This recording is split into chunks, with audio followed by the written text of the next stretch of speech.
There is a difference between power and wisdom. Strength alone does not make a Jedi, nor does victory on the battlefield guarantee mastery of the Force. A Jedi is not measured by their ability to destroy enemies, but by their understanding of the Force itself. True mastery is not about what one can do, but what one chooses to do. A warrior can be skilled, fearless, even unstoppable, but without discipline, without self-awareness, they are nothing more than a blade waiting to be turned against its own wielder. Anakin Skywalker was powerful beyond measure. He was gifted in ways that defied logic, a prodigy who surpassed even the greatest Jedi of his time. But power without restraint is a danger, not a virtue. The ability to wield the Force does not mean one understands it, and the ability to fight does not mean one is worthy of leadership. Anakin had talent, he had skill, but he lacked the one thing a Jedi Master must have, above all else: balance. His emotions controlled him more than he controlled them. These were not just weaknesses, they were warnings of something far more dangerous lurking beneath the surface. Yet Anakin did not see it that way. He believed he had earned the rank of Master, that his actions in the Clone Wars had proven his worth. He saw his victories, his sacrifices, his countless acts of heroism, and believed they entitled him to more. But being a Jedi Master was never about what one had done. It was about who one had become. The title was not a reward, it was a responsibility. And responsibility demands understanding, patience, and most of all, humility. Anakin did not seek the rank to serve the Jedi Order. He sought it to validate himself. And that, above all else, is why he was denied. This was not a mistake by the Council. It was a decision made out of necessity. A choice that, in hindsight, was not just justified, but inevitable. Anakin's entire journey had been defined by conflict, by war, by battle after battle that reinforced his belief that power was the only thing that mattered. He had never been trained for peace. He had never been forced to confront his own fears in a way that did not involve drawing his lightsaber. And when the Council sensed this, when they saw that he was still ruled by his emotions, they knew he was not ready. Not because he was weak, but because he did not understand what true strength really was. In this video, we will examine why the Jedi Council was right, why Anakin was never ready for the rank of Master, and why his greatest failure was not being denied that title, but believing he was ever entitled to it in the first place. We will break down the illusions he held, the flaws he refused to see, and the consequences of his arrogance. Because in the end, the truth is simple. The rank of Master was not something Anakin lost, it was something he was never meant to have. The Jedi Order had a strict and deliberate process for granting the rank of Master. It was not just about raw power or battlefield victories. It required wisdom, patience, and control over one's emotions.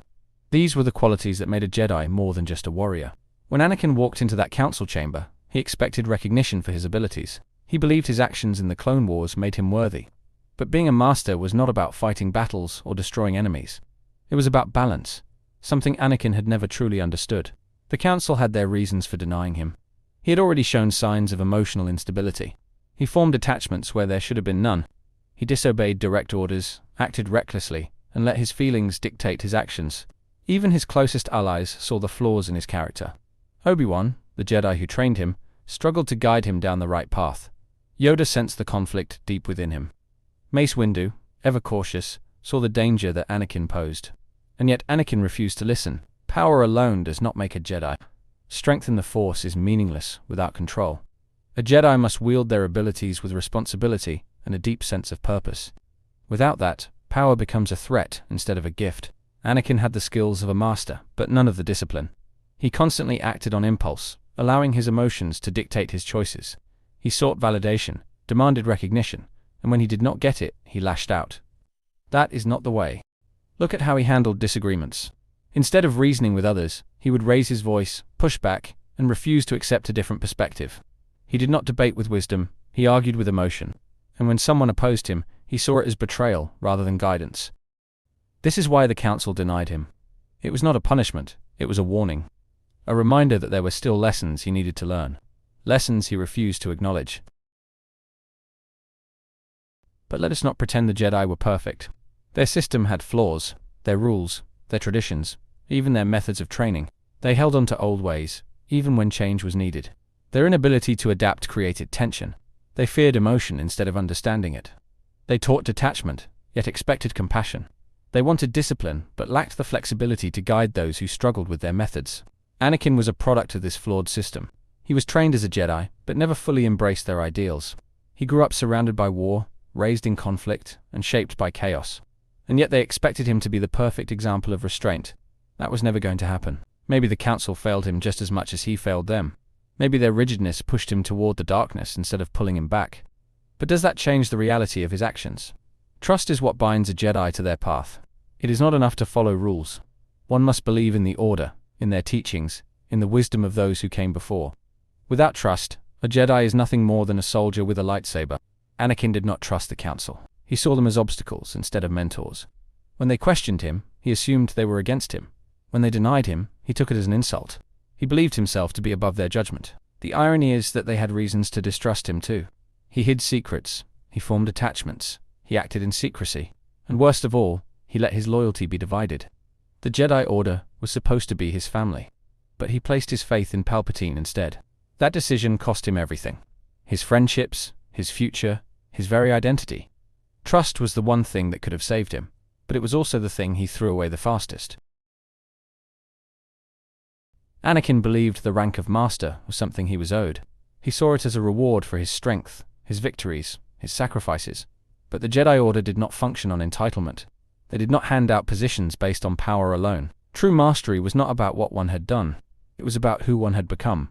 A Jedi Master was a figure of wisdom, patience, and self-control. They were not defined by their abilities, but by their understanding of the Force and their place within it. Anakin never grasped that. He saw the title as validation rather than responsibility. He wanted the rank, but he did not want the discipline that came with it. He demanded recognition, but he refused to recognize his own shortcomings. A Jedi Master does not seek power for themselves. They do not crave authority or demand respect. They earn it through humility, through understanding, through balance. And those were the very things Anakin lacked. When Mace Windu stood before Palpatine, saber raised, ready to strike, that was the moment Anakin made his choice. That was the moment he threw away his destiny. That was the moment he proved why the Council was right. He was not a Jedi Master. He was not even a true Jedi. He chose personal fear over duty, emotion over principle, power over honor. He was willing to betray everything he once stood for, just to protect what he feared to lose. Some say it was love, but love does not destroy. Love does not demand sacrifices at the cost of one's soul. Love does not turn someone into a monster. What Anakin felt was not love. It was obsession, and that is why he fell. The rank of Master was never something he lost. It was something he never earned. And when the time came to prove himself, he failed in every way imaginable. Anakin Skywalker was always destined to fall. Maybe not in the way he did, maybe not in that moment, but it was inevitable. His heart was never at peace. His mind was never clear. His emotions always controlled him more than he controlled them. The Jedi Order saw this. They saw the warning signs, the dangerous patterns, the recklessness. That is why they denied him the rank of Master. It was not out of spite, it was out of necessity. Some still argue that Anakin deserved more, that he should have been trusted, that he should have been guided differently. But in the end, would it have mattered? He chose his own path, and the weight of that choice crushed him. The Council was right, he was not ready, and the galaxy paid the price for his refusal to accept that truth.